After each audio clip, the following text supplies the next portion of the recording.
So for me, the difference between yawning versus aiming, and I think it's line 9, is aiming to me has a lot more intentionality, at least sort of on first pass, than yawning does, right? If you're aiming at something, you're actively pursuing it.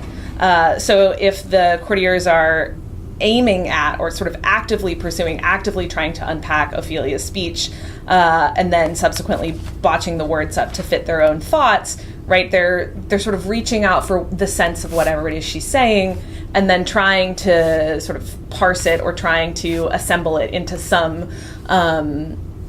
order that makes sense to them, but also potentially reveals their own thoughts. If they're yawning at it, the preposition at is difficult there, right? To yawn at something is always, it's a little bit of confusing linguistic order there. But I will say that to yawn at something is sort of a, well, if we think about it as like a bodily gesture, right? It's involuntary, first of all. It's a bodily expression that maybe can't be controlled and certainly doesn't express the same kind of control that aim does. But it also, a yawning abyss, right, is something is large and sort of can incorporate everything, can be all-encompassing, and can have sort of an unpredicted variety fall into it.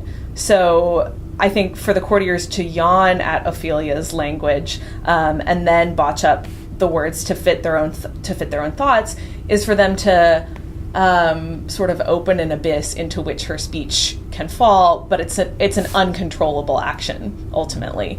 So I think if we're going to read that line, there's a pretty big divide between what it would mean for them to aim at her speech and what it would mean for them to yawn at it.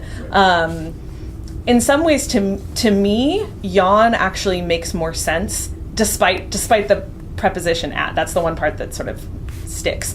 But otherwise, I think yawn makes more sense in that it reflects the ongoing sort of instability of people trying to grasp onto and deal with Ophelia's speech and trying to impose order on something that doesn't necessarily easily yield to that.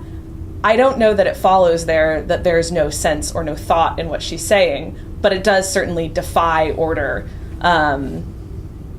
Although I suppose you could aim at something and fall short, so maybe either way.